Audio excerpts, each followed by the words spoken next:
Hello, traveler. Have you ever heard of a moment of dreams?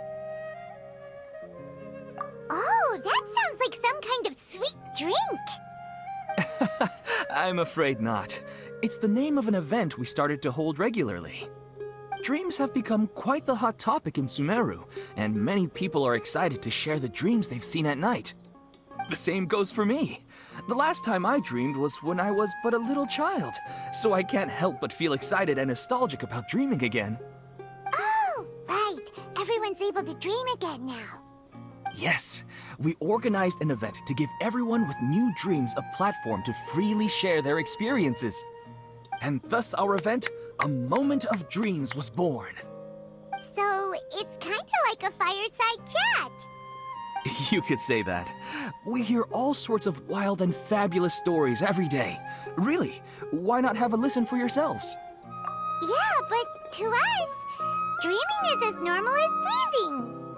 Wait, but if there are free drinks and snacks involved, then Paimon might consider it. Oh, really? So you mean you've already seen many dreams? Mm-hmm. But no need to get so excited. It's really nothing special. No. We need experienced participants like you to share your experiences with dreaming. Please allow me to address you two as dream experts. Oh, expert? Paimon kinda likes it. Now you seem interested. Please, follow me to the meeting place. It won't take much of your time. Rest assured, you'll find all the drinks and snacks you'd like there. Wow, how accommodating. Sign us up. But wait, Paimon's getting ahead of herself again. We should see what the traveler thinks first. Why aren't you saying anything?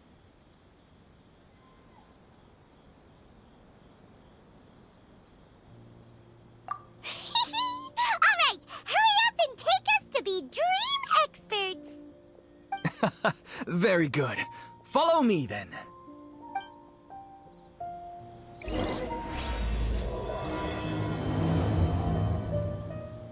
Do you know what's the most important part of being an expert?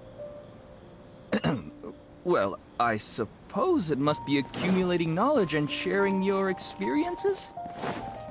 Nope! It's all about the title! From now on, Paimon will be known as Paimon, the Dream Expert! Oh, okay.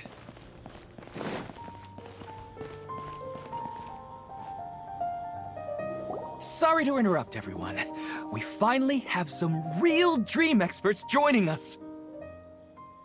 Esteemed experts, this way, please. Ahem. Now, if anyone has any questions, please feel free to ask them. They must be dream experts from another land. Great! Oh, I have a question. Me first! No rush. Everyone, please line up and ask in an orderly fashion.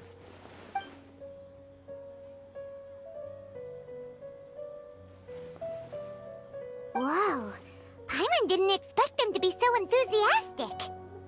My question is simple. My everyday life is very difficult, so I would like to become a slime in my dreams. How can I do that? Oh, Paimon knows! Paimon's had this kind of dream before, so she knows a thing or two. The first time, Paimon became an animal slime. Paimon was shot by an adventurer's arrow and flew in the sky all night long. The second time, Paimon became a dendro slime. A group of kids thought Paimon was a radish and pulled out all the grass on her head. Oh, it was super painful. The third time, Paimon became a cryo slime. In the end, Paimon was captured by a chef and turned into a smoothie. And the fourth time, Paimon became a powerful Geo slime and went to take revenge on the forest boar that used to bully Paimon. But then the boar showed up with all of its relatives and Paimon lost again. Wait, why did all of your dreams end so tragically? Because slimes are monsters. monsters, even though they look cute, they usually cause trouble and end up getting killed by adventurers. Things don't tend to end well for monsters. Believe Paimon. I suppose you're right. They are monsters, after all. I just want to experience a different life, but it seems that becoming a monster would be even worse than my current life.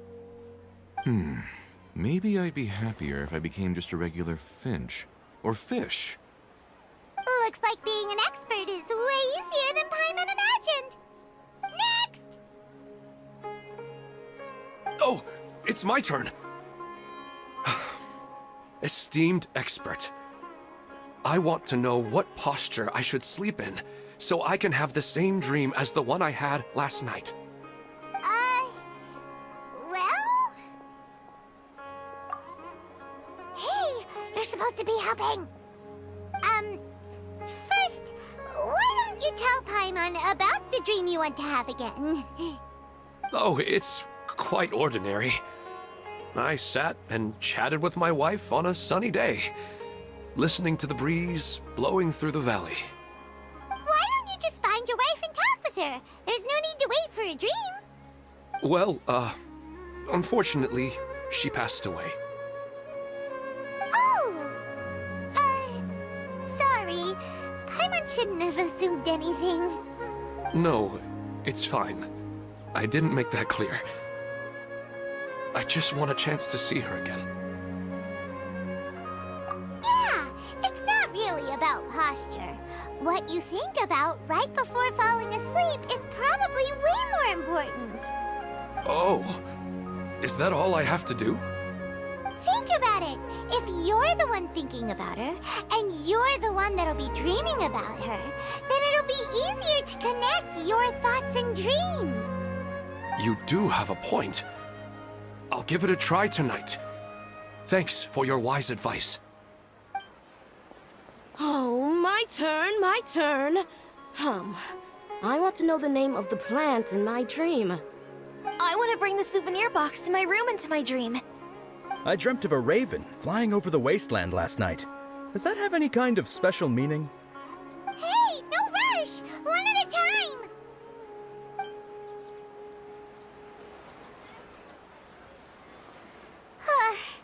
Their questions were way too difficult.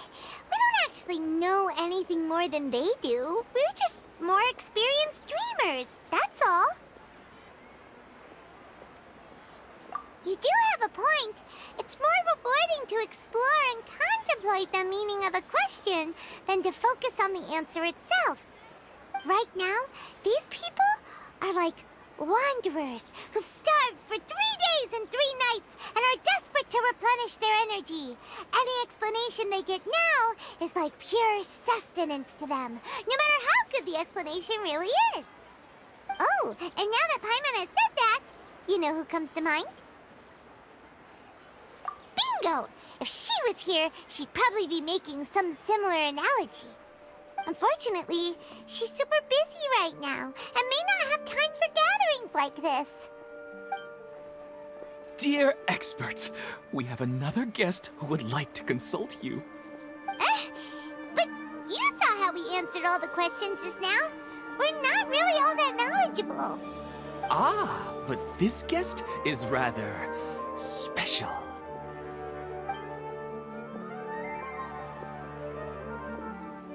My question is, why didn't you immediately tell me about such an interesting place? Huh? Nahida? How did you get here?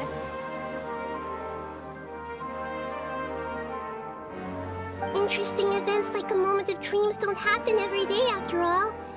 No matter how busy things are, I'd still set aside some time to check it out. Anyway, I really didn't expect to meet you here. Oh, right! If there's anyone that understands dreams, it's you! You should be able to help us answer all these questions. You're not wrong. Alright, you can ask me anything. The more interesting, the better.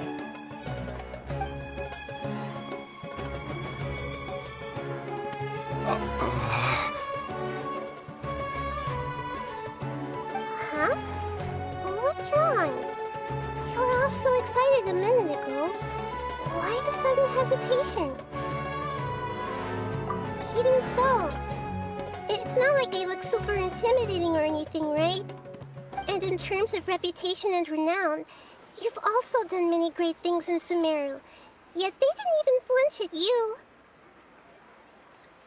Alas, the interesting questions have all vanished in an instant. It appears I'm the one spoiling the fun here. I'll see myself out. Oh, that's not true, Nahida.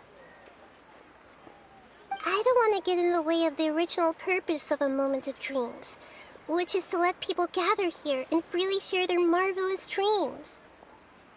Now the atmosphere here is like water poured into a container. The water is more secure and settled, but it has lost its free-flowing nature from the river. I just want it to be another drop in the water, not the cold and restrictive container. She's sulking. Hey! It's alright, everyone! No need to be shy. The Dendro Archon is really nice, so please just go ahead and ask. Otherwise, she'll leave. All right. I'll give it a try. Oh, it's the slime guy. Hey, drop the nicknames, would you? Besides, I don't want to become a slime anymore. Maybe a finch or fish is more suitable for me. I see. So you want to become a small animal in your dreams, right? Why do you think that sounds good to you? I guess I just want to experience something different. My everyday life is nothing but the same.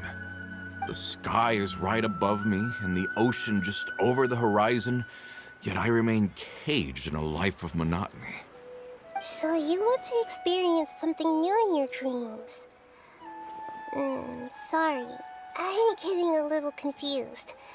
Why don't you seek out some new experiences in real life? Because if I don't work, I won't have any Mora.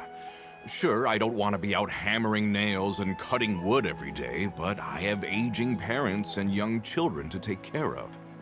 By the time this all dawned on me, I realized that my life has already been filled to the brim by trifling matters, and I have no more freedom.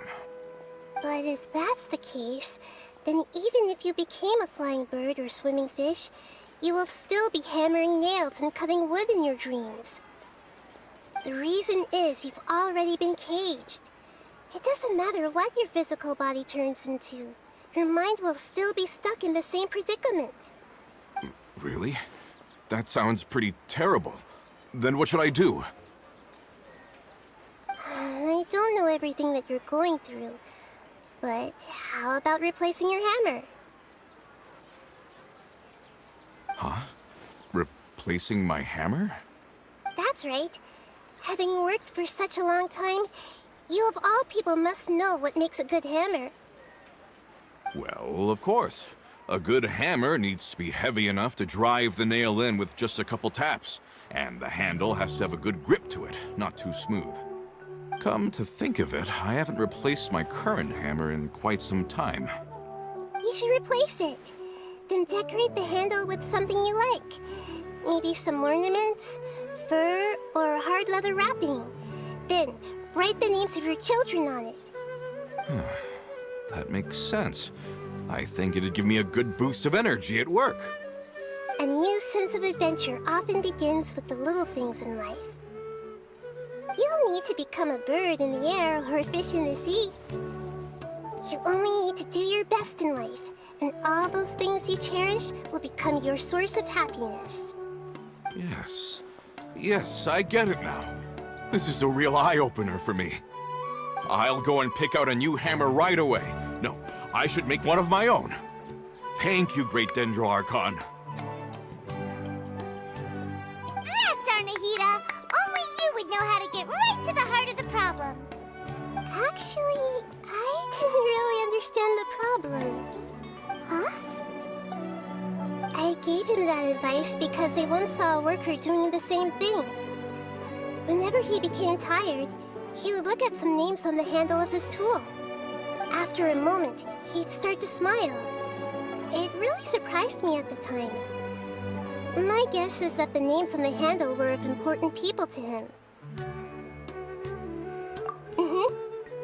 After observation, I know this kind of behavior motivates people. But why is that? Is it because of excitement, anticipation, or helplessness? I really don't know. And even if I could know what's going through his mind, it's still difficult to fully grasp his feelings. Oh, Paimon gets what you mean. Huh. Paimon had no idea it takes you so much effort to understand these kinds of things. That's why I was a bit nervous just now. But luckily, seeing his happy face in the end reassured me that I didn't say anything wrong. Don't mind me, though. This is just my way of learning. Hey! Don't forget about Paimon! Everyone knows that Paimon's also super skilled at reading people's feelings. Thanks, you two. That makes me feel a lot better. Let's move on to the next question, shall we? I already asked the experts my question earlier, but I wanted to hear the Dendro Archon's response too. What should I do if I want to see my deceased wife in my dreams every night? Longing for the deceased.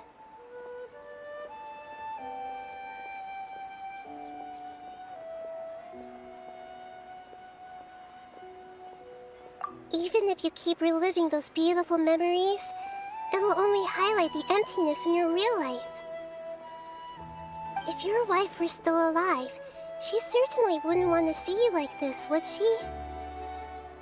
No, I suppose not. But our time together in my dreams is not just reliving our past together. I don't know.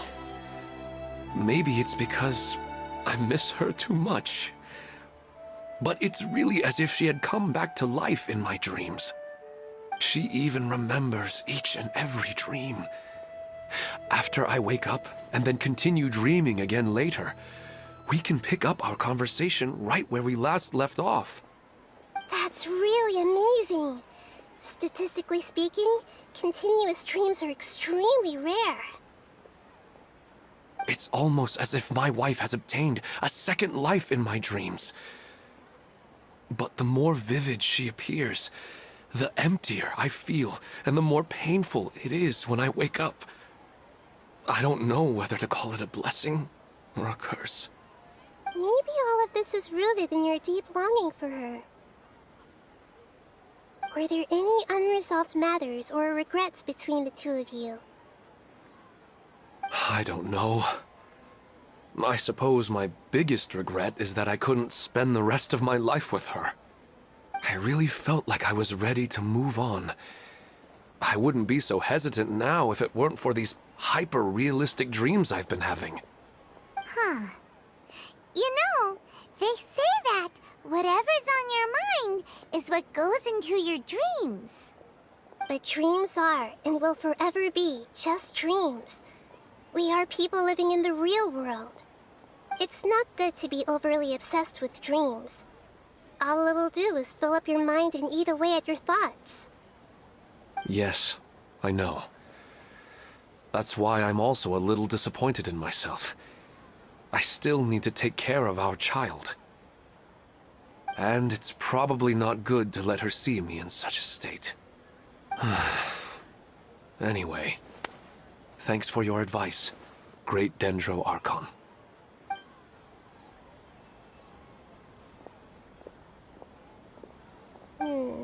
I'm a little worried about him. I hope he can find a way to cheer up soon. I think I can handle things from here. You don't need to stay here if you find it boring. You're here to have a good time, after all.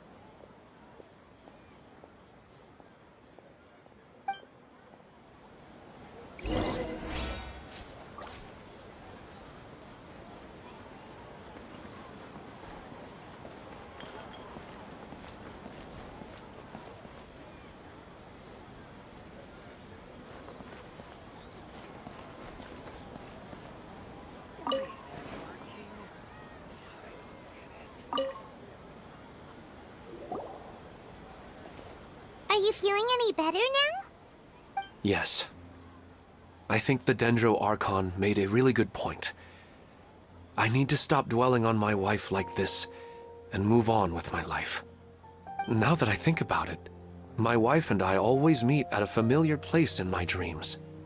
I know where that place exists in reality, but it's a bit far and dangerous. I don't dare to go there on my own. But at the same time, I feel as if I should go and have a look anyway. Perhaps I'll be able to move on once I see that there's nothing there. Otherwise, I'll keep on feeling like everything is covered in a haze, like I'm only half awake. Once I can stop dreaming about that place, I'll probably be able to get my life back together. Actually, you two are adventurers, right? If it's okay with you, could you escort me to that place? Yeah, it might also be a good chance for us to unwind. Even if you can't see your wife there, taking in some nice scenery will definitely help cheer you up. Yeah, I hope so too. All right, go ahead and get yourself ready then.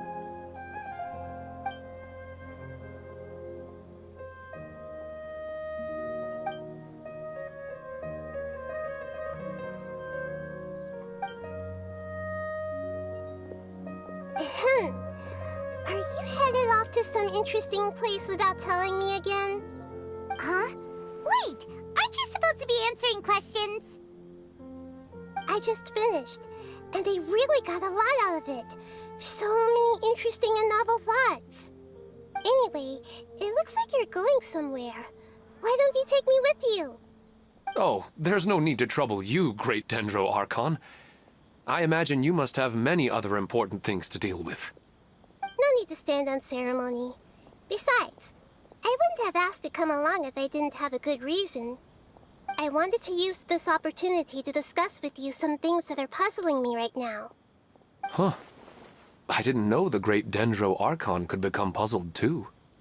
I'm not all that different from you, you know. All right, let's go. We can talk on the way.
For a leisurely stroll. Huh. Do adventurers often go to places like this? Huh. I guess so. So, this is where you always meet your wife in your dreams? Yes, for the most part. Our place is on the summit, just up ahead.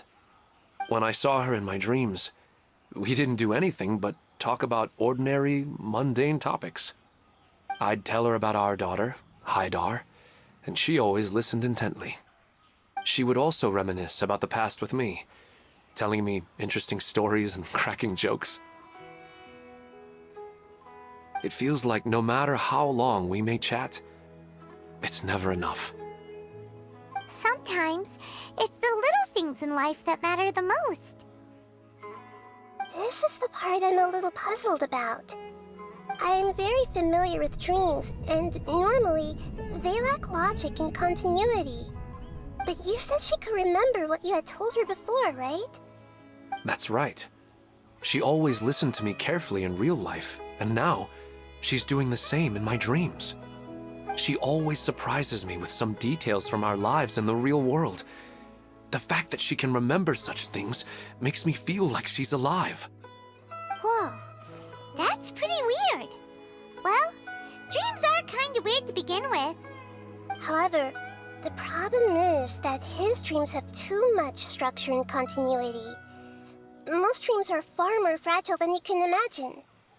For example, a loud noise outside your window in the real world could cause your dream self to get loaded into and fired out of a big cannon. Another example. If you're thirsty in the real world, then you might find yourself trudging through a desert in your dream. But the appearance of your wife seems unusually stable and unaffected by any outside interference. Statistically, this should be extremely rare. I don't understand it either. But I have no reason to suspect or reject these dreams. They're too beautiful. But I still want to figure out the how and the why. These kind of dreams are novel to me as well. That's why I want to have a look at the scene your dreams have been taking place at. Let's go. Just think of it as a nice little hike to the top of the mountain.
Well, he really wasn't kidding. This place definitely isn't safe. No matter. We'll just finish them quickly. Huh? Are you going to fight too, Nahida? Of course. This is all part of our little trip.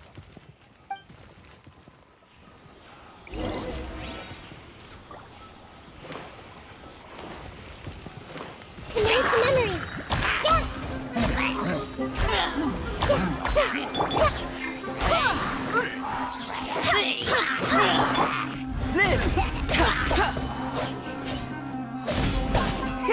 Coming to be! Futile! Judgment is upon you!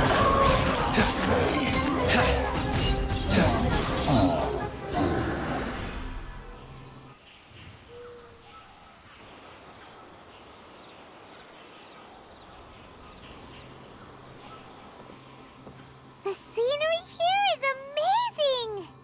It also seems like a great spot for eating snacks and taking a nap. Paimon wouldn't mind spending some time here every day either.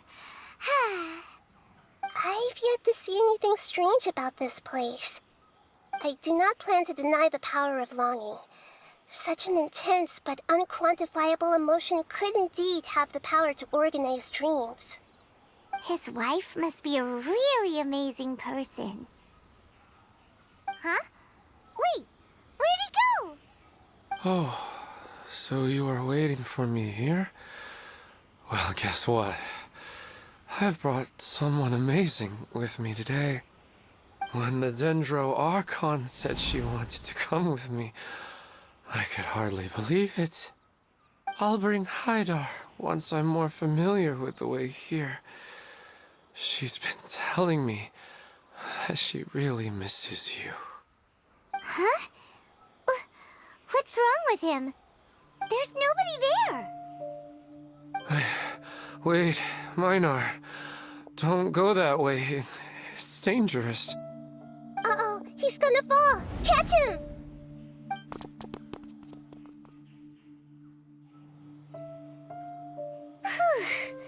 Luckily he didn't fall.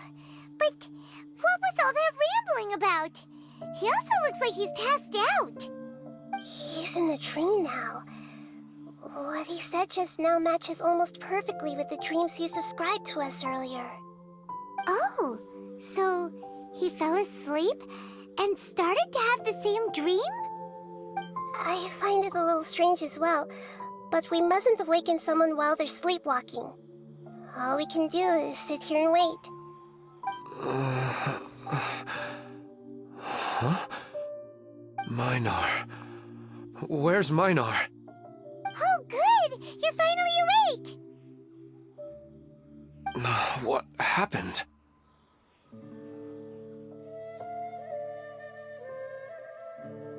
Huh? Sleepwalking? Oh, right. It was all just a dream. The moment I reached the summit, I saw my wife, Minar, sitting there, and walked over to her. After I introduced her to you, she seemed a little flustered and started walking away. I told her to stop because of the cliff, and then she seemed to suddenly disappear.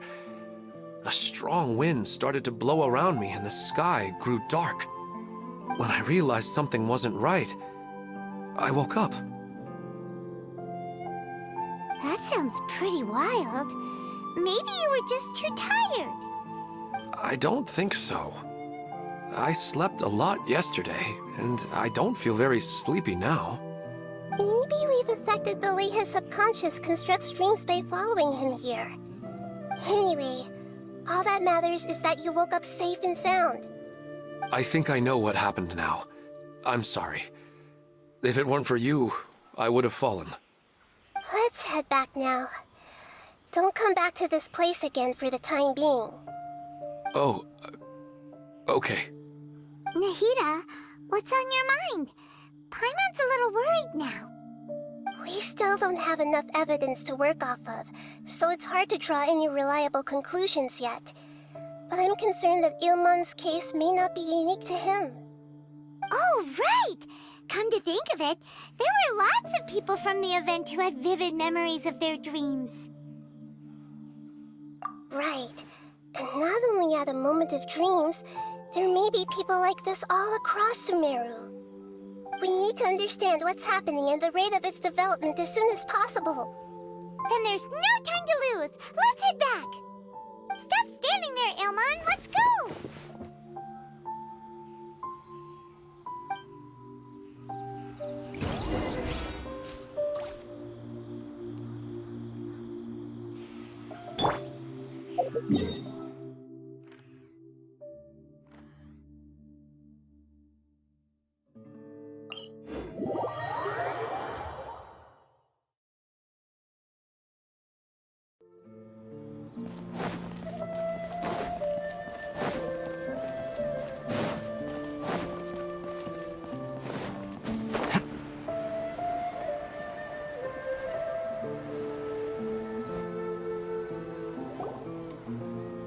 Oh, you're back already.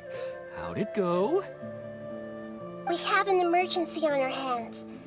Please notify everyone here that while they can continue to discuss their dreams, they mustn't try to visit or recreate the locations and scenes that they have been experiencing in them. What? All right, if that's the wish of the great Dendro Archon. But could you at least tell me what happened? You all look so serious.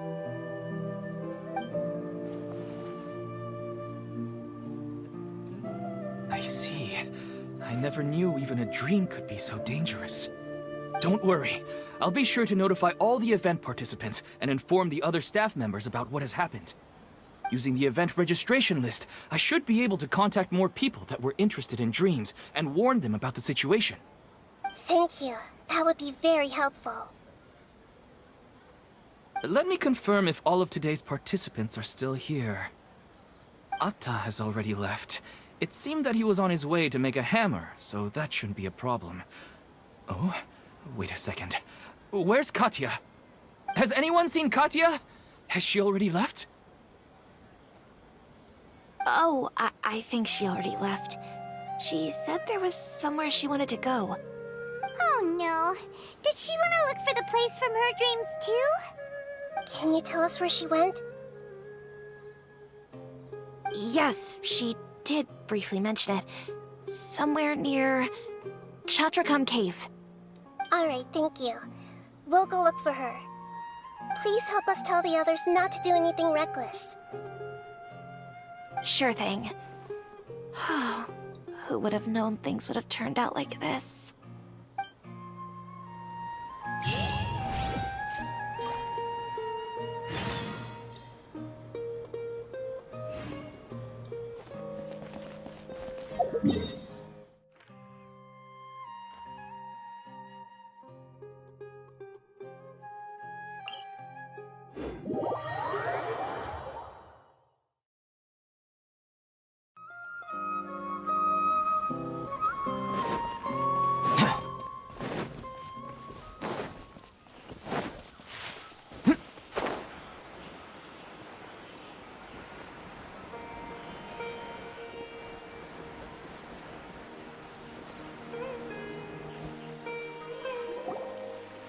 Look!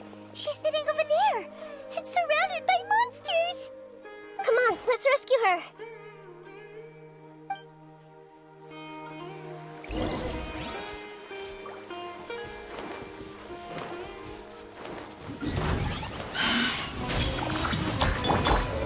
Live! Teamwork is dreamwork! Surrender!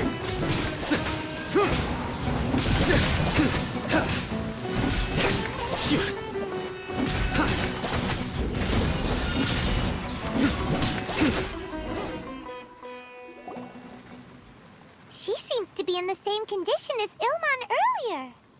Yes, but luckily she hasn't been injured or jolted awake yet. Let's carefully move her somewhere safer. See you tomorrow, Professor Aisha. Huh?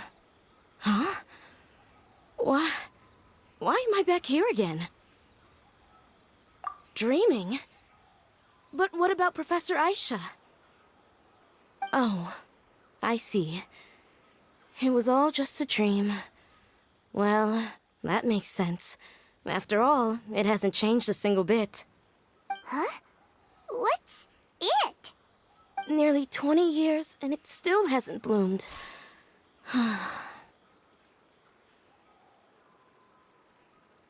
Does it have something to do with your dream?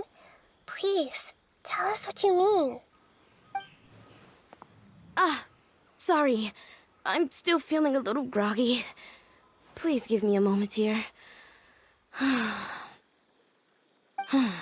Alright, where to start? Right, this plant. So, Professor Aisha gave me this plant just before she left. She was a good friend of my parents, and my first real tutor. She was also an outstanding Amorta researcher. In addition to her extraordinary academic talents, she was also skilled in combat and would accept lots of work from the Adventurers Guild. Oh, so you mean she's left on an adventure? Yes.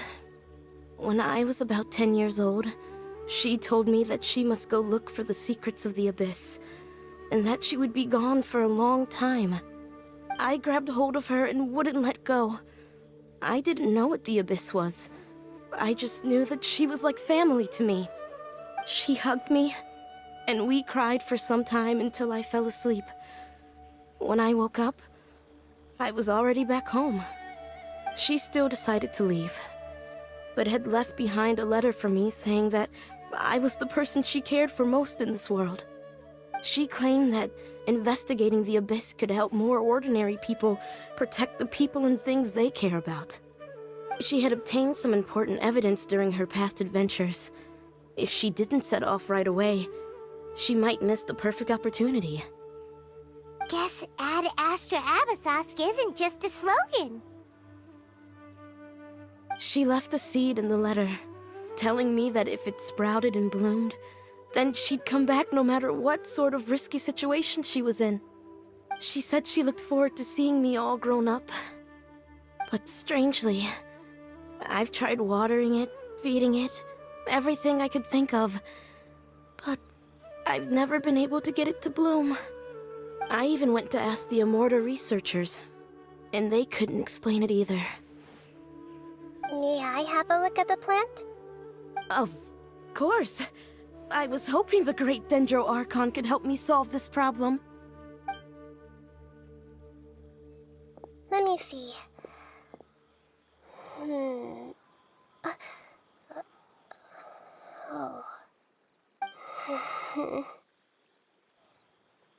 Huh? We've never seen that look on Nahida's face before.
She looks a little unwell.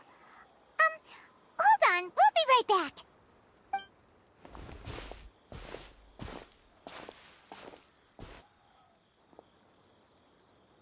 What's wrong, Nahida? You can't tell what's wrong with the plant either? No, I immediately understood what's happening with that plant. I'm just not sure if I should say it.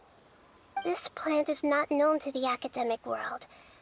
It's a new species that our teacher managed to cultivate by some special means. Judging by its features, I can tell from the moment it sprouted it'll never be able to bloom. It can't be. It means that this Professor Aisha she keeps mentioning might have foreseen the danger and was prepared to never return. From my experience observing people, she would undoubtedly regard this as a brutal revelation. When forced to confront such brutal truths, people may break down into tears, talk nonsense, or lose their tempers. I know she has to face the truth, but at the same time, I don't want to hurt her. Tell me, what should I do? Yeah, that's a tricky one. But wouldn't that mean I'm just pushing it all on you? What if she just gets angry at you instead? It's all right. There are all kinds of people, and the examples you observed are just the most extreme cases. Okay. Thank you. Let's go back and tell her.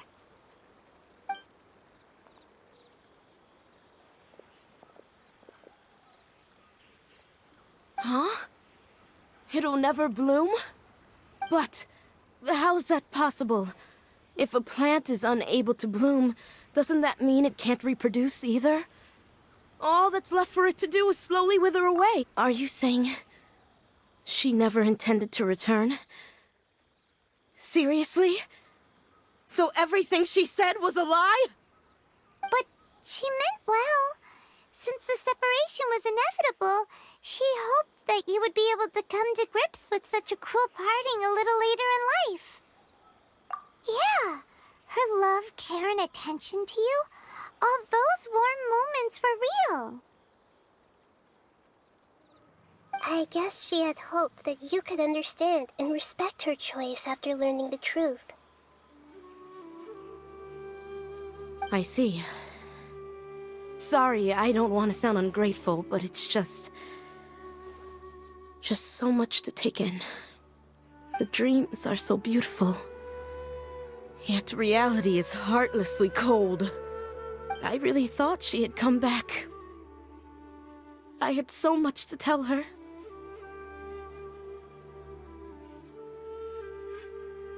These dreams may not be as pure and beautiful as they seem. Some kind of power may be exploiting your feelings. Really?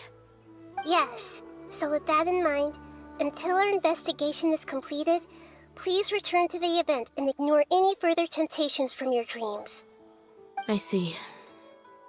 Thank you for rescuing me, and sorry for the trouble. Luckily, the plant didn't get hurt either. Otherwise, I wouldn't have anything left to remember her by.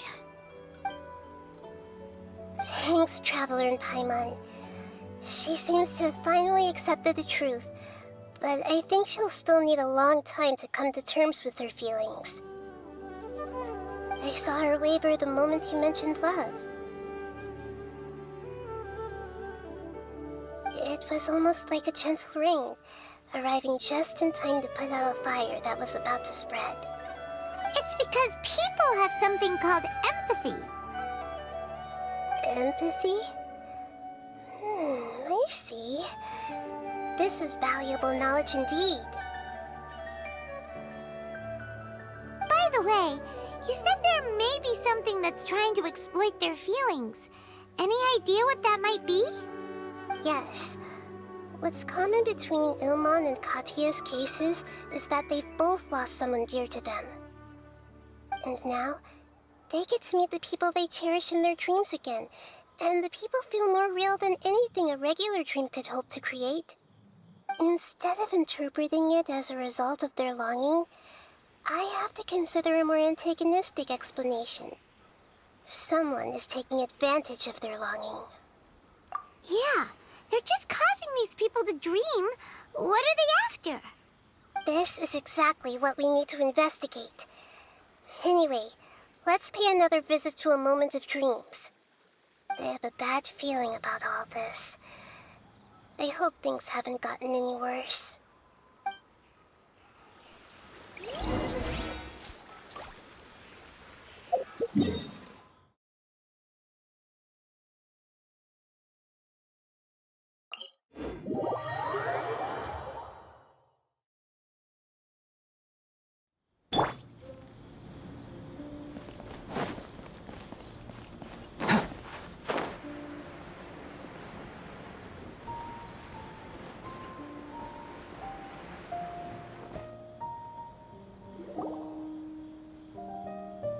We're back. How's everything here? I am so sorry, Great Dendro Archon. We're still trying to figure out how to explain the whole thing to everyone. Because of your warning, we've brought dreamers here even if they were completely unaware of the danger. But some of them have already fallen asleep, and they haven't woken up for a long time. I fear there's nothing we can do about it. A moment of dreams is just a small interest group. We don't have enough staff members to handle this. Just as I expected. It seems my guess was correct. It's the Dendro Archon. She's back. What happened? Why have we been gathered here? Many of you here have been experiencing some beautiful dreams. But I'm sorry to tell you that based on our investigation, there's some kind of conspiracy behind them. Before we learn the truth, please don't try to recreate the scenes in your dreams. Whatever you see, don't be tempted by them. Huh? But... I don't think it's a big deal. Aren't we just dreaming? It's not like dreams will have an effect on others. We've already met 2 people who ran off to the countryside alone and got caught in dangerous situations by falling to the temptations in their dreams. That's right! These aren't just dreams! It's serious! Alright, I get it. so does that mean once we have some conclusive results from the investigation, we can continue to enjoy these dreams?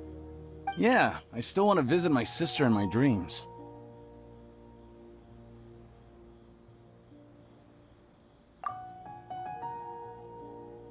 I'm sorry if what I'm about to say sounds a little offensive, Great Dendro Archon, but we had a discussion with the folks who just arrived here.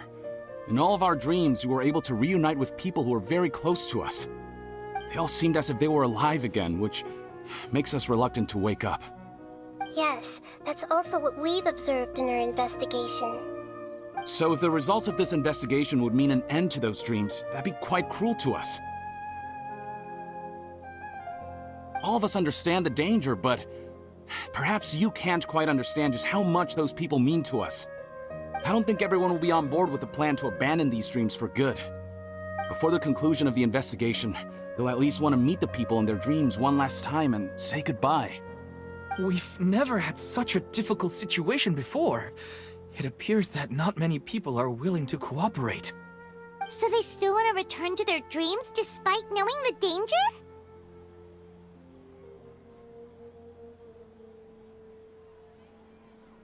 That's right. Compared with these sweet and beautiful dreams, our warnings of danger are dull and emotionless. It looks like the situation will inevitably spiral out of control. The more time we waste, the more people will ignore our warnings and return to their alluring dreams. So, what should we do? Seems we have to go into a dream and find out the truth for ourselves. Pedrush, is there anyone here who's experiencing a marvelous dream right now? Let me think. Yes, this way. Good. Please take us there. This lady refused to heed our warnings and fell asleep here a little earlier.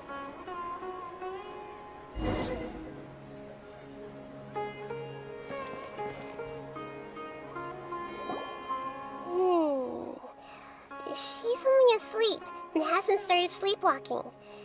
It seems she hasn't sunk too deep into her dream yet. Do we also need to fall asleep if we want to go into her dream? Don't worry about that. I'm Lesser Lord Kusanali after all. Now, don't be nervous. Just close your eyes. Imagine yourselves as waves gradually rolling onto the beach. You slowly wash over the shore and sink into the sand.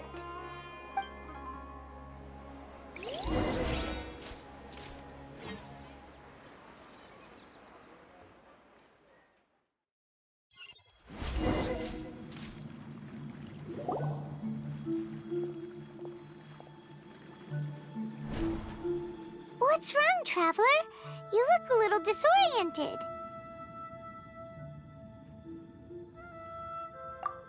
Really? Paimon didn't notice anything. Anyway, seems like we've made it into the dream. I I thought we would arrive at some familiar scene, but we seem to have landed in a completely unfamiliar place. Whoa! So many giant plants! Even in the sky! Amazing. Theoretically, we should have gone straight into Debbie's dream. Things do seem to have gone a bit sideways here. Anyway, let's see if we can find any leads.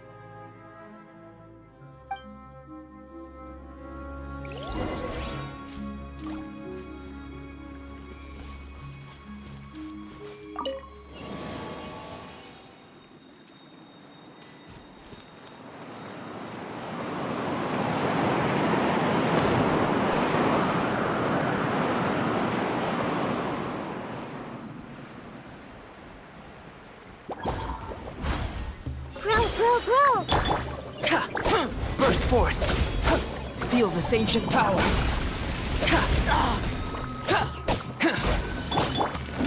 Futile!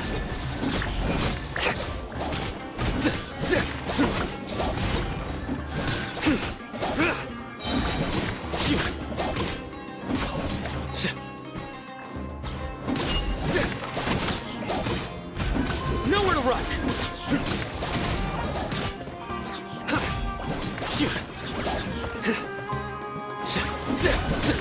Surrender! Live!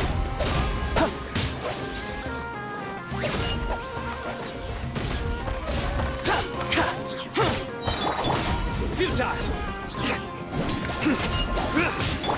I'm going in!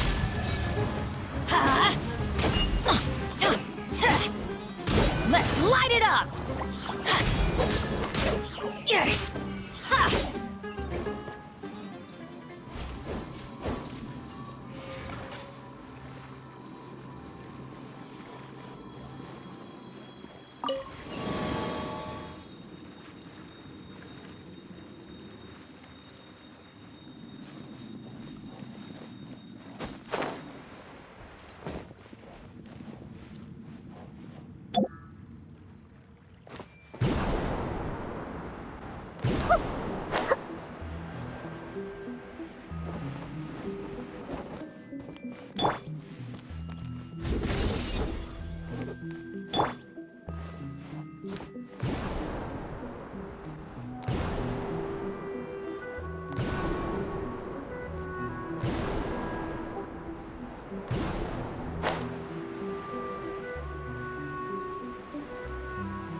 Huh?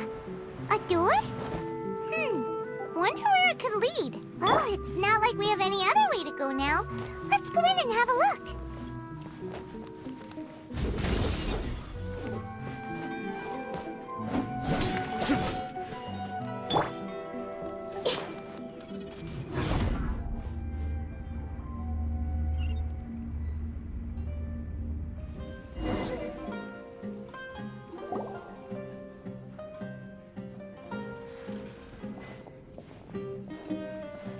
Hey, this place looks familiar. Isn't it Puspa Cafe? Oh, Paimon sees Debbie. She's right over there. Looks like we've come to the right place. These alluring dreams often portray a scene from real life, which concurs with our previous findings. Really? But what about that space we were in just now? You can't mean this is another collective dream? Yes. Given that so many people have been experiencing these beautiful dreams, I would say it's very likely that they're interconnected. Compared to an interconnected dream, independent individual dreams would be much harder to manage and manipulate. Ah, Paimon gets it now. Well, let's go talk with Debbie. Oh, but there are some other people next to her. Are they dreaming too? If this space is exclusive to Debbie's dream, then the others beside her are most likely the people she cherishes. Anyway, we should confirm that first, just to be sure. Huh. How do we do that?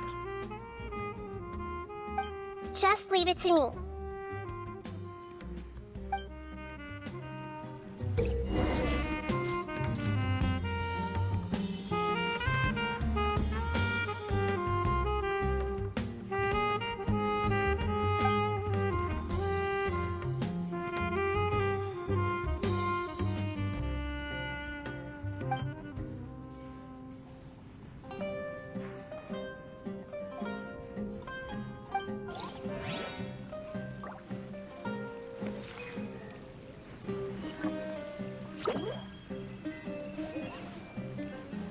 I see everything.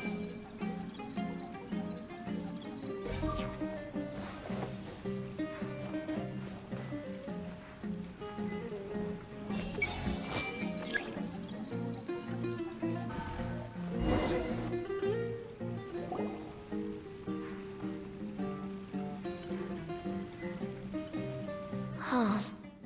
How could they be? Well, I guess it doesn't matter. Huh? She sounds a little hesitant. I've confirmed that this dream belongs only to Debbie, because I'm unable to hear the thoughts of the other two people with her. So, this is the power of the Dendro Archon? Paimon had better watch her thoughts from now on. Don't worry. I don't often use my powers like this. It's rather impolite. Alright, I need to get myself ready. It won't be easy to break it to her, but there's no avoiding it now. The Great Dendro Archon! What brings you here? I'm sorry to interrupt your celebration, but have you noticed that what's happening here doesn't quite match up with your memories? I don't quite understand. Great Dendro Archon. What do you mean? I get it! The Dendro Archon is trying to say that it's a once-in-a-lifetime opportunity that we're able to gather here. Hey, how about a cup of coffee for all of you? My treat. We just returned from a fruitful adventure. Memories.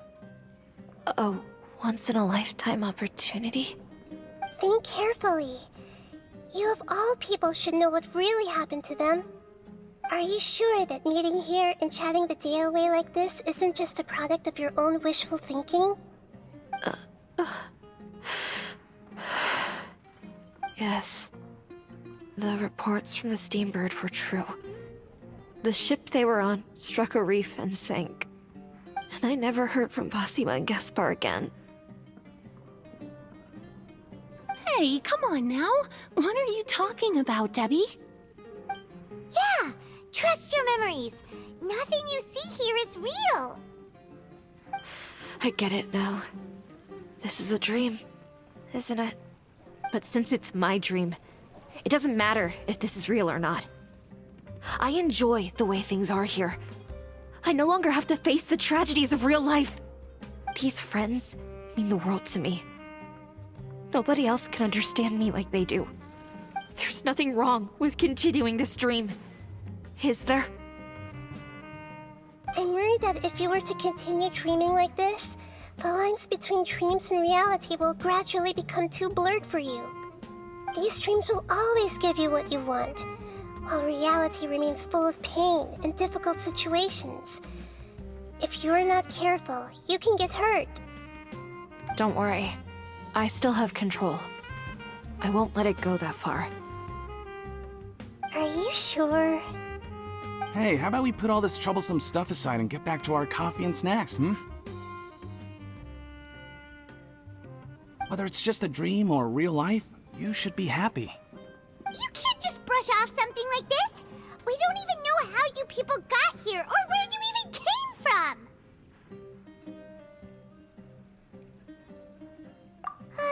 Sorry. Paimon didn't mean to upset anyone. No, it's alright. I understand that you're just trying to look out for me. It seems that for now, this place is still relatively harmless for you. But I wonder if there's any way to go deeper into the dream. Huh. Now that you mention it, I once heard a strange voice tell me that there's an entrance here. I'm not interested in checking it out at the moment, but maybe I'll go in and have a look later. Okay, thanks for your help. Just as I expected, we're only on the surface of this dream. Let's go.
Everyone hold hands! It's all just a dream. I see everything!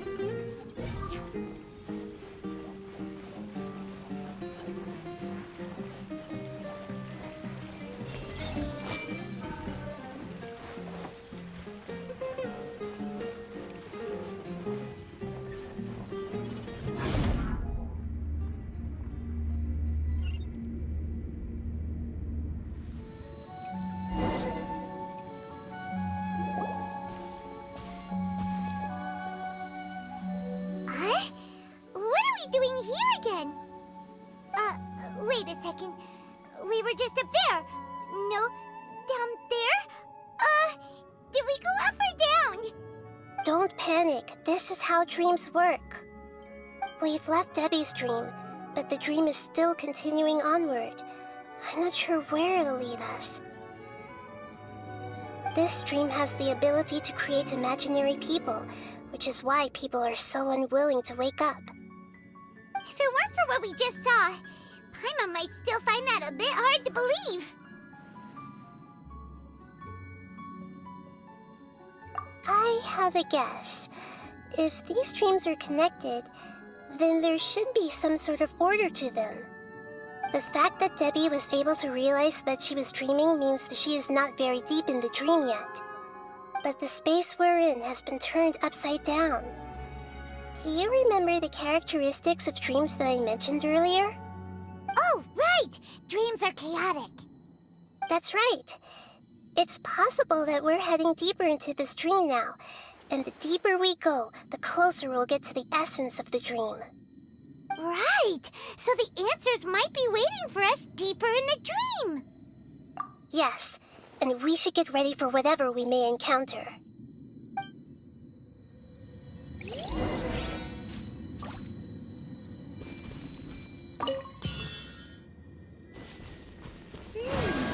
It looks like we may need to put something inside there.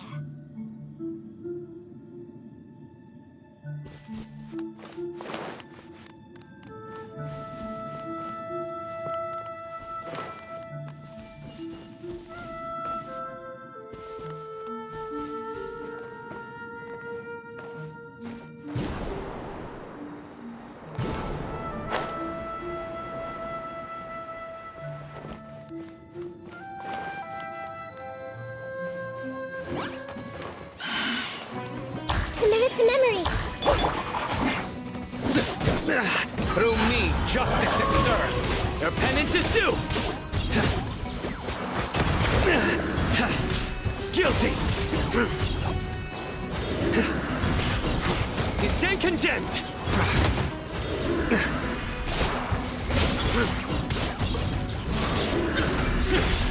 Guilty. Witness my great undertaking. Come into being. A miscalculation. Go as one! The Temple of Wisdom! Yeah! Grow! Barbados, guide us.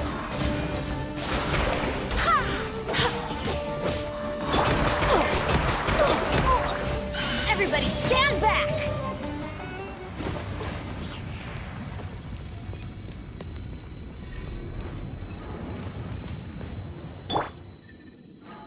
Hey!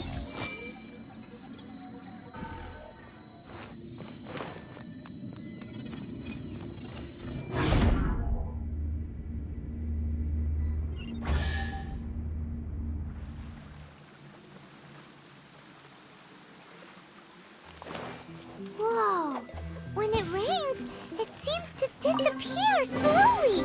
Yes, and it appears again as soon as the rain stops. It's less like a flower, and more like a dangerous slime that's trying to keep out of sight. Here we go again with Nahida's analogy.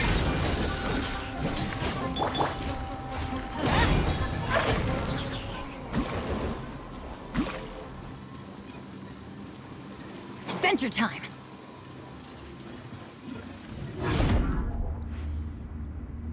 Huh? Are we back up here again? Wait. Paimon's confused. Are we up here or down there? Good thing we didn't fall. Yes, we did. We just fell upwards. That's not helping, Nahida! Paimon has no clue what's going on anymore.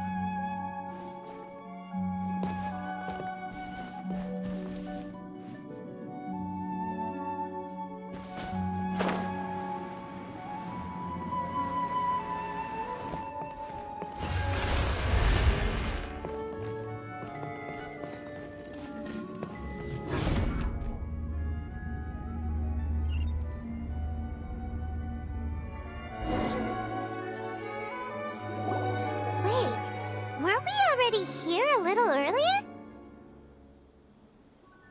This is probably Ilmon's dream.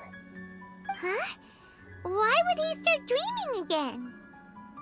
Yes, but it seems that the danger isn't enough to stop him from longing for his wife. Based on what we've learned so far, he must be sleeping more deeply for his dreams to appear here. But fortunately, he already knows this from before, so hopefully we'll be able to wake him up.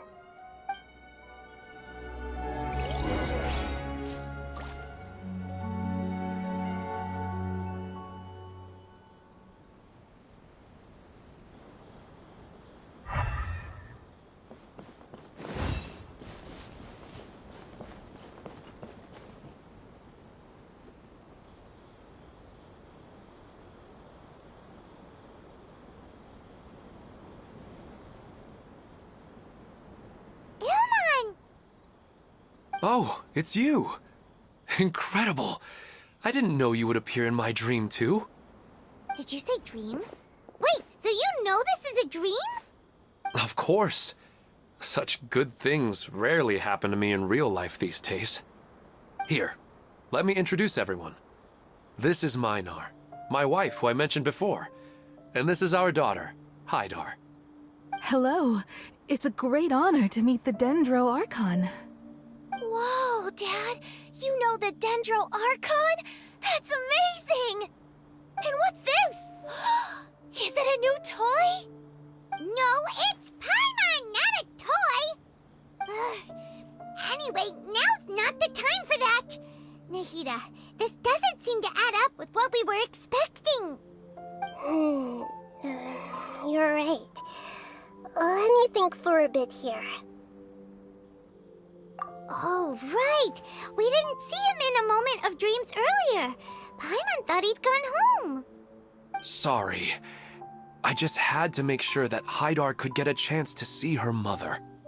I had gotten pretty familiar with the hike, so I brought Hydar with me. I'm just glad we didn't meet any monsters along the way. Yes, I'm glad too. I didn't expect her to grow up so fast. It must have been very hard for him. I regret not being able to fulfill my role as a wife and a mother. No, don't talk like that. Let's leave all that unhappy stuff behind for now. Even if we're in a dream, it's still a blessing that we've been able to reunite in this way. What should we do now? Should we tell him the truth? You can let me break the news. I should be the one to do it.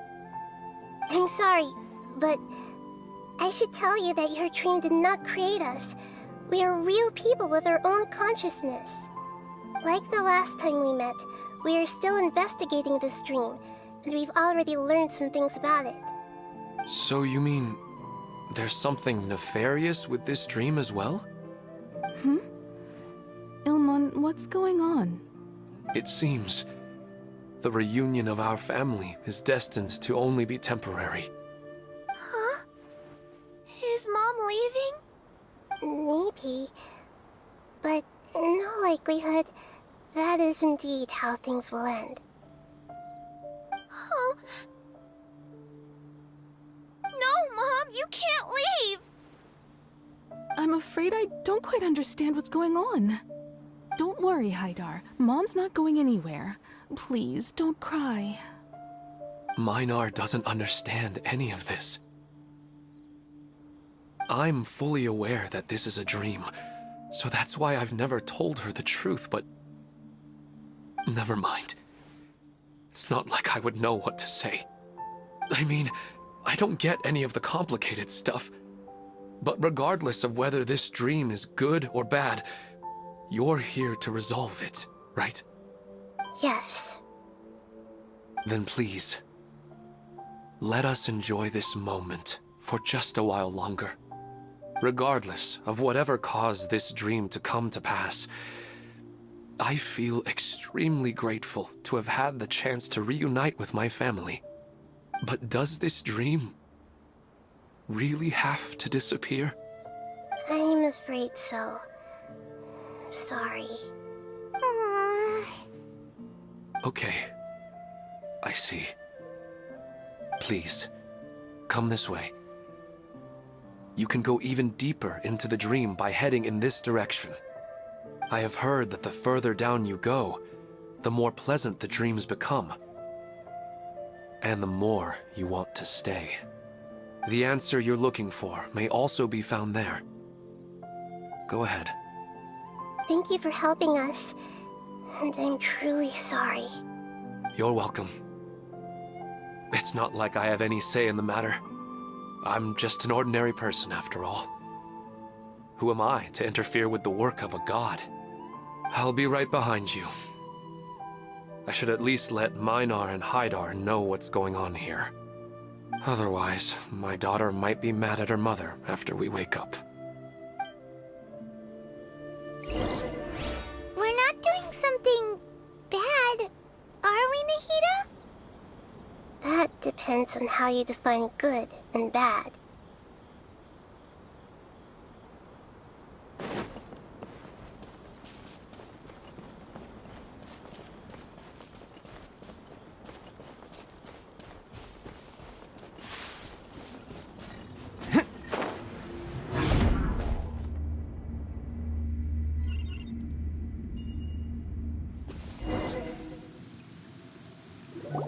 It's the same place again. This place is almost like a flight of stairs that connects all the dreams together. But they appear to be getting more and more aggressive. Regular stairs wouldn't try to attack us. Right. Something seems to be off about our theory. Ilmon is clearly aware that he's dreaming, and he's enjoying it. Rather than dreaming on a deeper level, he almost seemed more awake. I believe we're on the right track, but we just need another explanation. It's not that the dreams are getting deeper, it's the owner's attachment to the dreams that's getting stronger. But you would never mistake dreams for real life, right? Sometimes, Paimon almost wishes her dreams could be real. But it's just a quick thought. It's not long before Paimon's thinking about other things, like sticky honey roast. Listen, we're real beings living in the real world, and that's where our focus should be. This also explains the insubstantiality of our dreams. No matter what they may become, we don't really care. But if we decide to abandon reality and embrace our dreams, then our dreams will become far more substantial. Oh, wait! Paimon's starting to get it now! Your mind will begin to build the dream far more attentively, which in turn will make it feel more real. Do you remember how the Akasha can turn dreams into jnana energy? Constructing a realistic dream consumes a similar energy.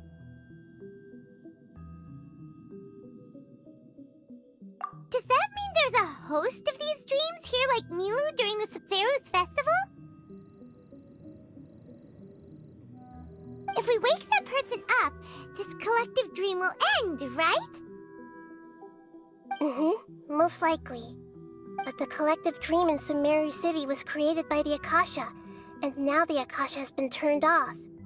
This has nothing to do with the Aranara, and humans are not capable of creating a collective dream, which means... Huh? So, did someone manage to restart the Akasha? That's impossible.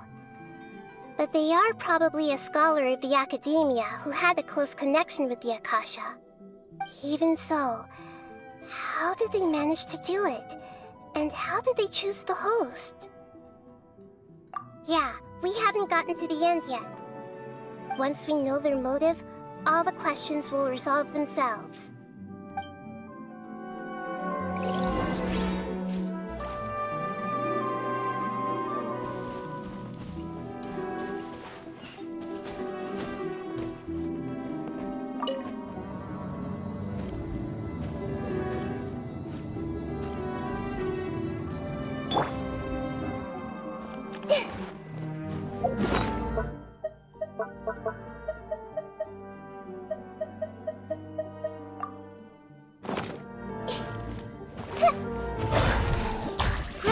Grow! Moment of birth! Nowhere to run!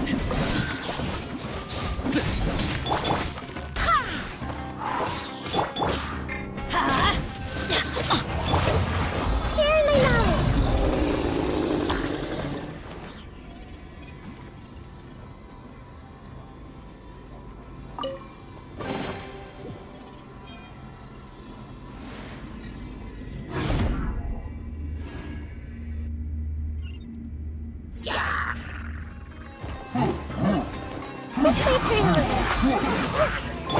Yeah!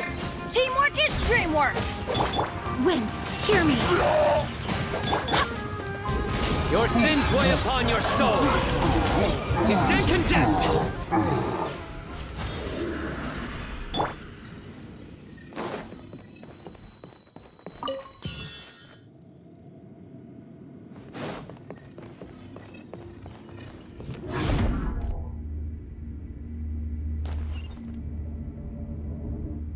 All the water that used to be here has turned into rain! Then let's get through here before the water level rises.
We finally made it!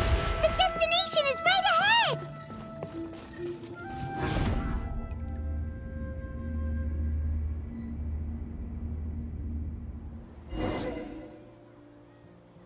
Wow! A new place!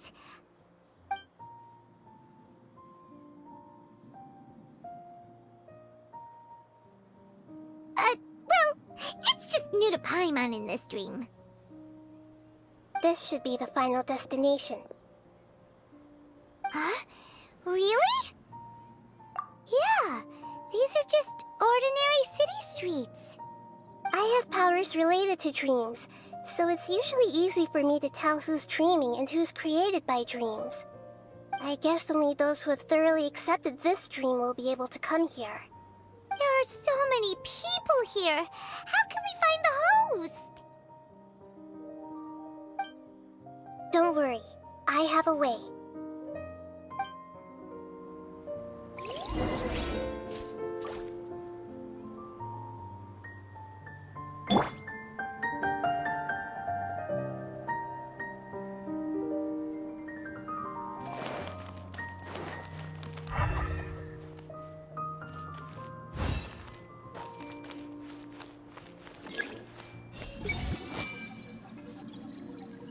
Lisa's always so calm. I wish I were the same. He's just in an ordinary dream, so it shouldn't be him.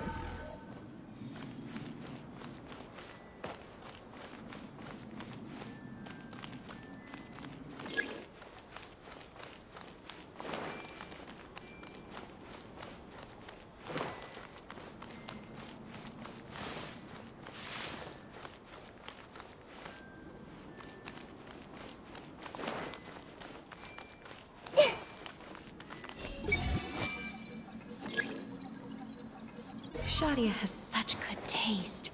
I can never go wrong with her opinion. No, it doesn't seem to be her.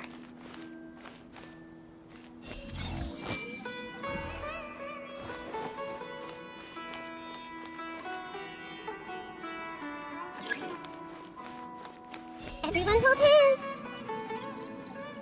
Who doesn't want a dream to last forever? He's just entered the dream recently. It's definitely not him. However...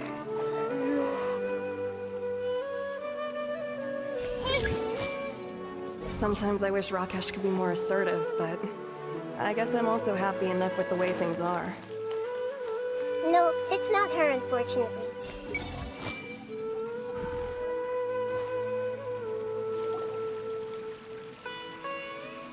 You know, I've heard that plants grow better if you play music for them. And on that note, it's been a while since I last heard you play. Sorry, I've been a little busy these last couple days.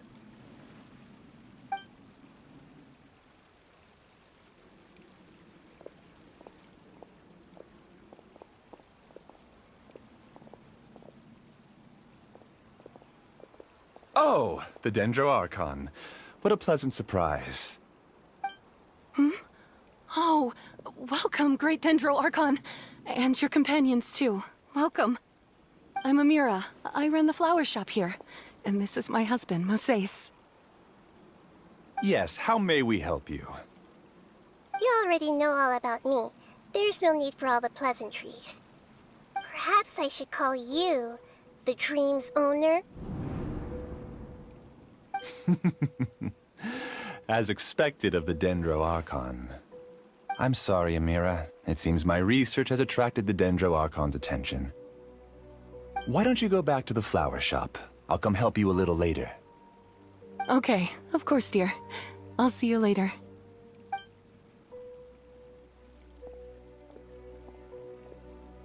It appears that I was too naive to think I could deceive the Dendro Archon in person like this. To avoid looking like too much of a fool, allow me to ask the first question. How well would you say you understand this dream? This dream was built by the Akasha, and it has the power to create imaginary people who no longer exist in the real world. As for you, you found a unique way to become the owner of this dream, going so far as to have even given up the ability to wake up again. Given up the ability to wake up? Impressive. You truly are the embodiment of wisdom.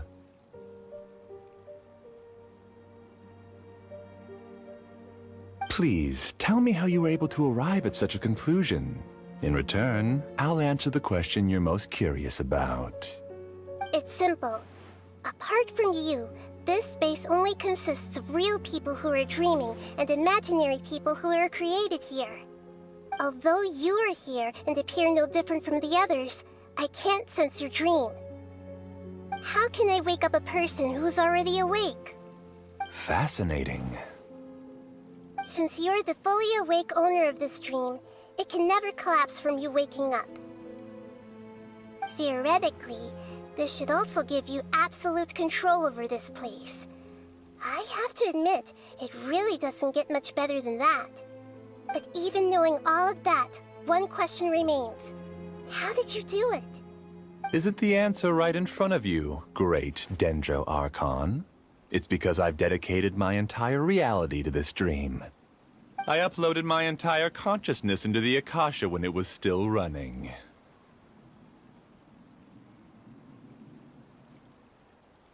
Actually, this all started because of an accident. My original goal was not about the Akasha or a collective dream. No. You were motivated above all to create a hyper-realistic person. The desire to reconnect with a real loved one is the one shared sentiment between all our dreamers. That's right. However, human models are too complicated. Only the Akasha has a jnana energy supply powerful enough for me to generate and sustain my models. The Akasha is truly magnificent. If I siphoned a minuscule amount of its energy, nobody would even notice. And even this minuscule amount of energy was already more than enough for my purposes. Even using just crude methods, I was still able to train a fairly realistic person. I named my first work Amira. Huh? You mean the girl we just saw? She and I entered the academia on the same day. Starting with admission procedures, we bumped into each other 6 times on just that first day. And because of that one day, we eventually went on to fall in love. We studied, conducted research, and made breakthroughs together. Our rhythm was always in step. I felt like we were 2 separate bodies that shared the same heart. However, Elazar later took her from me. Yes, I need more training samples to perfect Amira's personality. I found their details in the Akasha's database. Using the pretext of testing for mental health disorders, I implanted signaling devices in their bodies. This way I could connect them to a network, and Amira could feel their yearning. Little by little, they helped her to grow and develop a warm, human personality. To improve my efficiency and allow myself to focus on nothing but my research, I uploaded my consciousness as well, and became a part of the network. So, technically speaking, it's not that you won't wake up, it's that you can't wake up. Yes, because the Akasha was suddenly turned off, I lost all of my jnana energy. I became imprisoned in the very network I had constructed. At first, I panicked. But, after coming to grips with the situation, I realized that I could restart this world as long as I could find a replacement source of jnana energy. That means everyone in the network is providing you with jnana energy! That's all there really is to it. I don't think I'm doing anything wrong. I'm just saving them as well as myself. I provide a beautiful dream, and in return, I harvest their jnana energy as fuel for the dream. They can wake up any time they wish. People need to sleep anyway, so why not have some beautiful dreams while they rest? I agree. This is the home we spent a great deal of effort on to build for ourselves. Yeah, she's right. We're staying here of our own free will. I don't understand this at all, but I just want to spend some more time with my family. I don't want them to be sad. Thank you, dear. Great Dendro Archon. I hope you can understand. You don't need to gather around here. It's all right. The Great Dendro Archon is nothing if not kind and considerate towards her people. She won't interfere with what we're doing here. Uh-oh. Now he's playing dirty.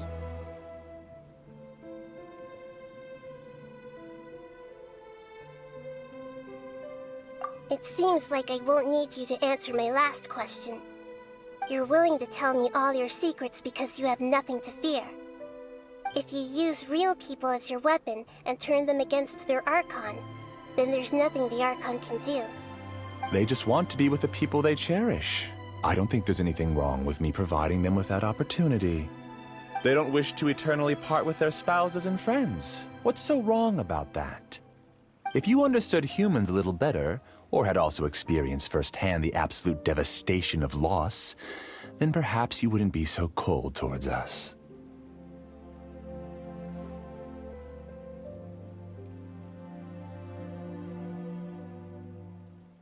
If you had used your talents and determination for a just cause, you could have become a sage of the new generation. Unfortunately, you've committed one of the 6 cardinal sins of the Academia by attempting the forbidden and fearing none. You equated people's feelings with cold Jnana energy and deprived them of the pain that they have to face. You lured them into these dreams, and even now, remain completely unaware of how evil all of this truly is. Pain? Luring? Those kinds of things haven't existed here from the moment this world was created. She's right here. This is Ilmon's child, Haidar. Huh? My daughter? What's wrong with her? This dream relies on a set network, which means that only those with devices planted in their bodies can enter this world. Carefully think back and retrace your steps. I secretly went back to the mountainside with Haidar. Minar was already there waiting for me, and Haidar was able to see her mother. You mean she isn't actually the real Haidar? No, because unlike you, she can't enter this dream. The moment you came into this dream, it created a Haidar to realize your wish of reuniting with your family. So, tell me, where's the real Haidar? She's still out there on the mountainside. That's right. And she must have been terrified to see her father not in his right mind. Not to mention the monsters in that area. The situation is very dangerous. If Haidar's still out there, then... What are you talking about, Dad? I don't understand. I must wake up right now. I can't leave her there alone. Oh. It seems the others have also remembered something. People try to avoid pain and stay in their perceived bubbles of safety out of an instinct to protect themselves. This is human nature, but it is also one of their weaknesses. However, why are there still so many people striving to move forward even when they know the path ahead is dangerous and painful? It's because people don't only live for themselves. They have families, loved ones, friends, and communities. They have dreams that they are still trying to achieve. But in this dream, you showed them only the most comfortable and soothing things.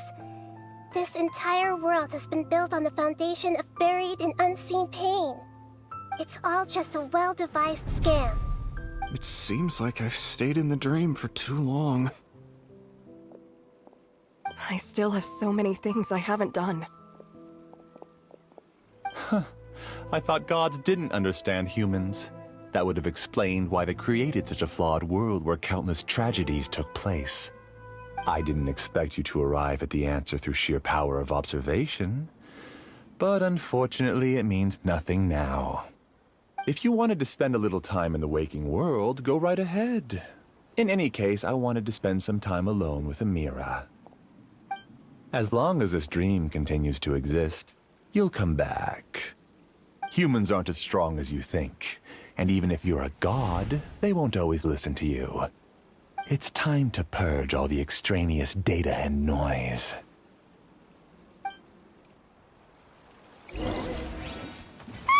Monsters, be careful!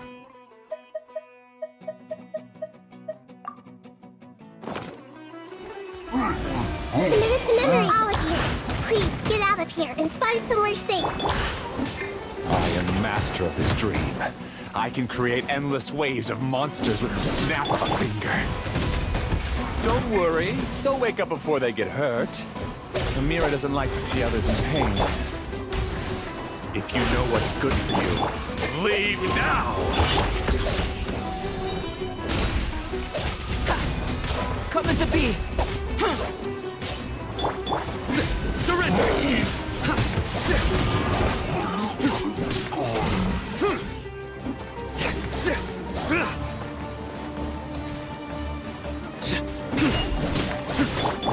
Everybody stand back!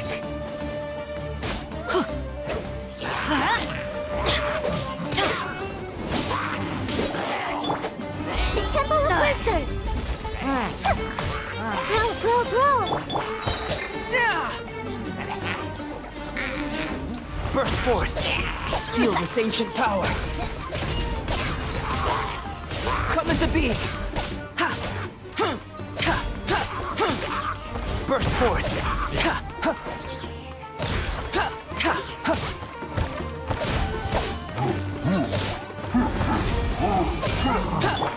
I swear by my sword! I'm going in! Let's light it up! Witness my great undertaking! Come into being!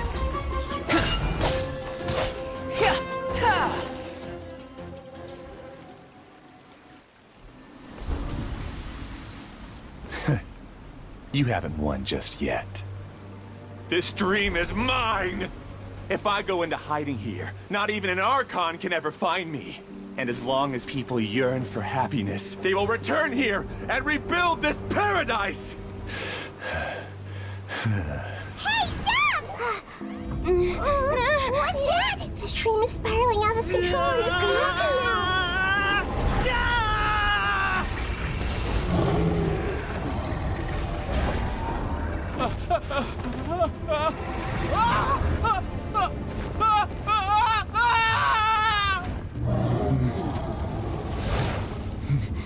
Oh no. Amira! Amira! Amira!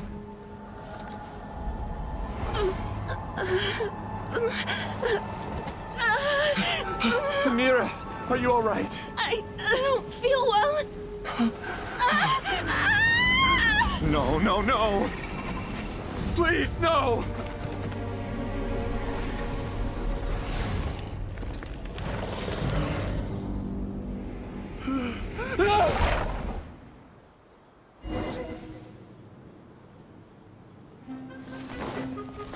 Get away from there! Don't ruin my flowers! What should I do? Where did it go? Left because he doesn't want you anymore. He's a pawn. Their penance is due! Guilty! You stand condemned! Their penance is due! You stand condemned! Just shut up! Just decide for yourself.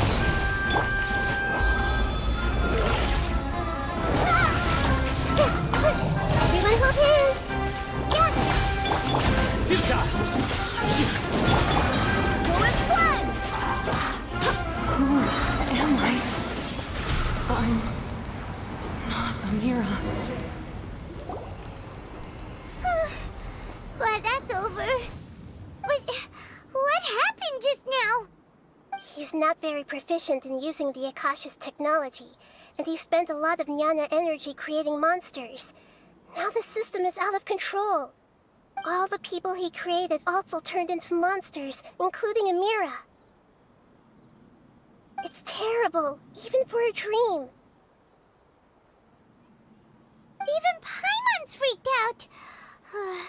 Paimon can't imagine what they're going through. The good news is that the chaos seems to have subsided. Now we only need to wake up the people here and let them return to their real lives. Amira. My dear Amira. They're all gone.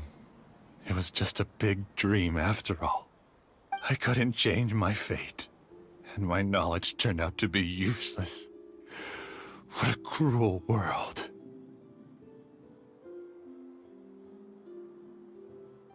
Do you still think this is our fault? I don't care about that anymore. The jnana energy used to sustain this dream has all been transformed into monsters. This dream will soon collapse and my consciousness along with it. Let me disappear with Amira. I'd rather turn into dust than to ever wake up again. It seems that everything that's happened is too much for him. He's lost all hope.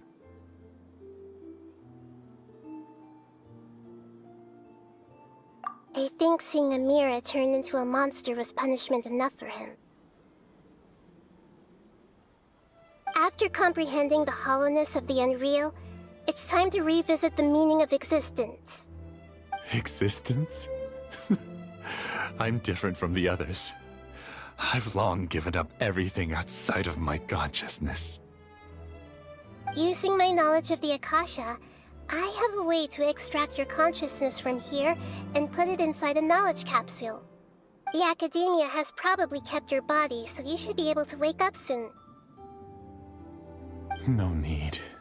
Just let me disappear. Reality means nothing to me now.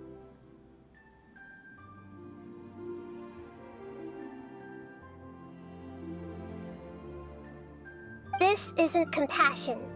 I won't let you escape your punishment by simply disappearing. As for your life after that, it'll be up to you how you want to exist.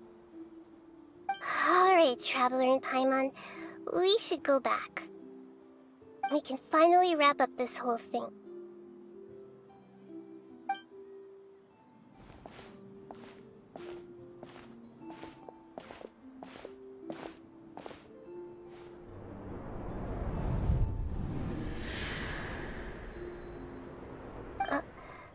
Huh? What's wrong, Nahida? Oh, nothing. Let's tell the people here to gather at a moment of dreams after they wake up.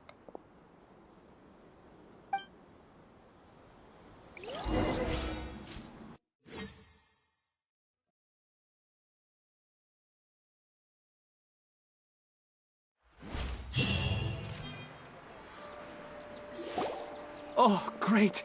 You're awake! Everybody has started to wake up, and we've heard similar reports from around the city as well. From the looks of it, you were able to successfully resolve the issue. Yes, though it took us a good deal of effort. There will be many people gathering here shortly, so please do your best to maintain order. I need to go to the Academia with them now, but we'll be back soon.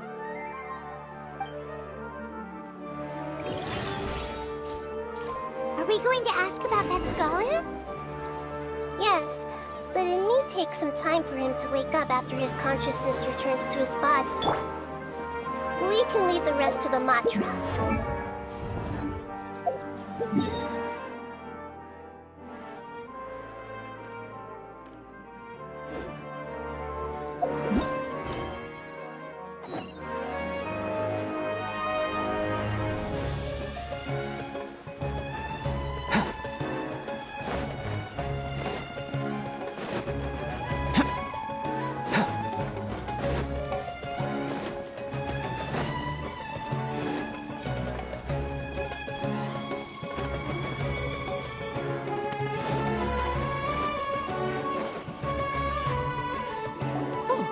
It's the great Dendro Archon.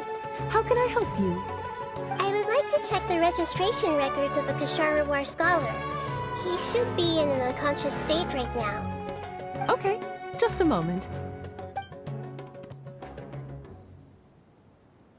Sorry to keep you waiting, Dendro Archon. We have confirmed that there's a scholar named Beinuni who's been unconscious for a while. The cause was improper operation of the Akasha.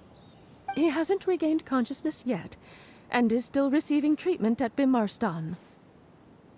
Huh? Isn't his name Moses? I guess he didn't want to be recognized or bothered by anyone. Please, give the knowledge stored in this to the Matra and ask them to import it into Beinuni's brain. Understood. But for safety reasons, I need to know why. It's simple. This contains his consciousness. It's long been trapped inside of a dream.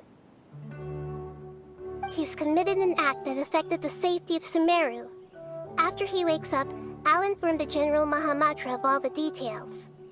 I see. I'll take care of this right away. Thank you, Great Dendro Archon. No problem. Alright. Everyone should have gathered at the Moment of Dreams by now. Let's head back.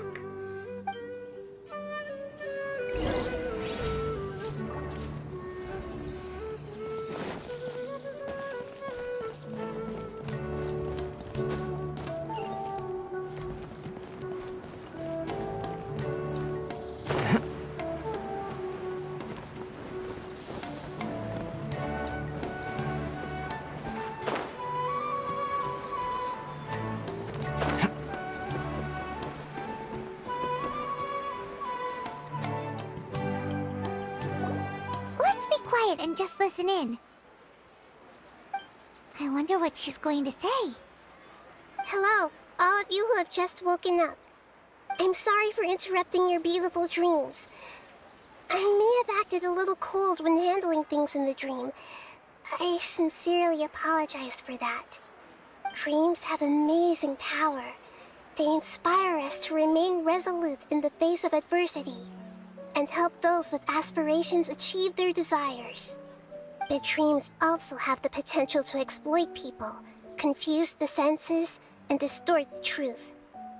Unfortunately, you are all chosen as prey for an elaborate scheme.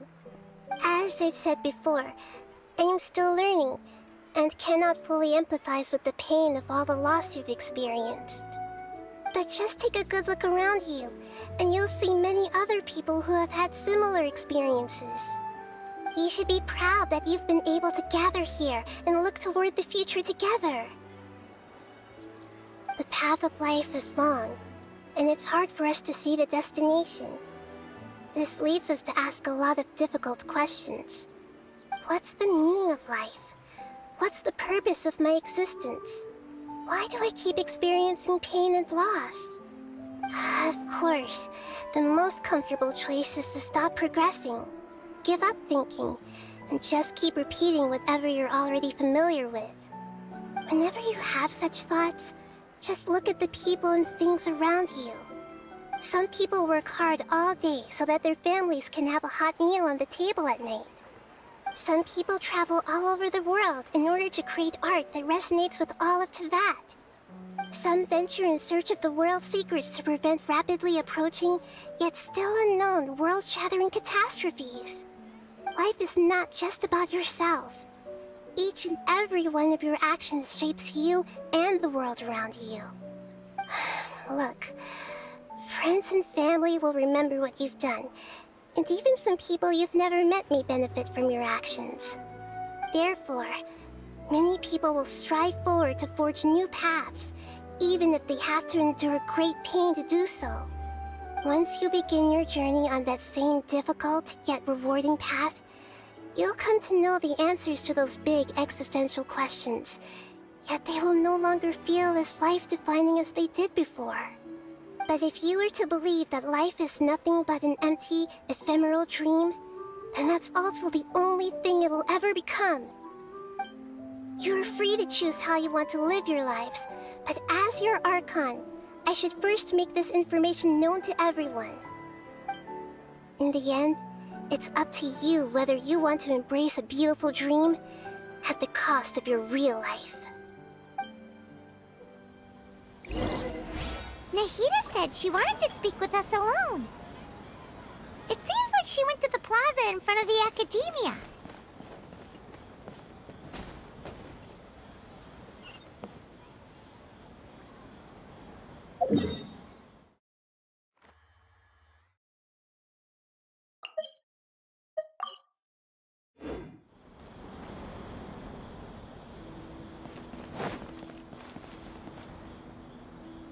You're amazing, Nahida! Even Paimon was nearly won over by that scholar in that dream. Well, he's very good at manipulating the weaknesses of human nature, but perhaps he himself had fallen prisoner to them long ago. That dream was incredibly beautiful and enticing.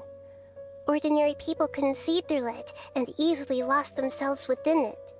But as long as you can still wake up, you can still move forward with your life. Huh?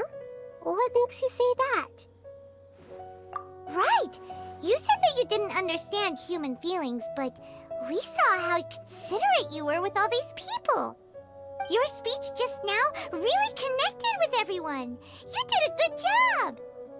Thank you. I've heard a lot of sad stories along this journey, and several of them have touched my heart. You can't say that the victims of the dream really did anything wrong, and what they wanted was also not unreasonable. That's why I could understand them when they tried to resist us and protect the dream. But all of my understanding and stirred feelings probably can't even account for even 1% of the pain they've experienced. I don't think this 1% can be seen as an example of what you call empathy. You're too hard on yourself, that's for sure.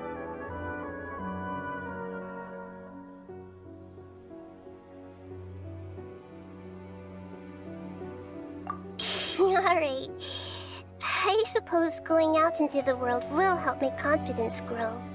I've learned that emotions are nothing like knowledge, and that's why it's hard for me to put them into words sometimes. Benuni, or Mercedes, said that I had never personally felt the pain of loss, but I have a vague feeling that this isn't true.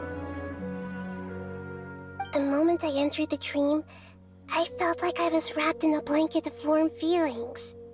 It was so warm that it felt like I had returned to the start of my life, and I didn't want to wake up anymore.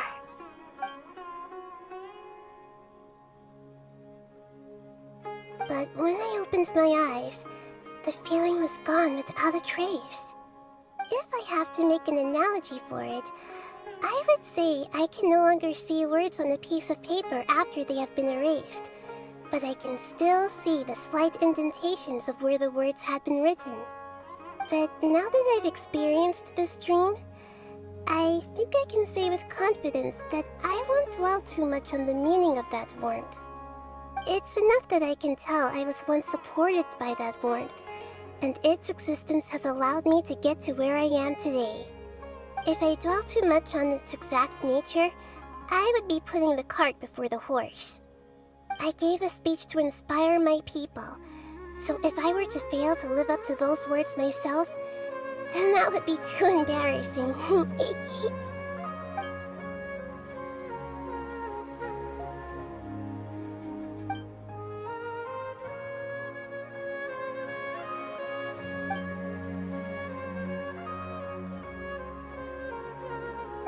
What's with that serious look? You keep looking like there's something you want to say. Is there anything you want to tell me? Okay. Since we just woke up, let's stretch a little bit. A new day is about to begin.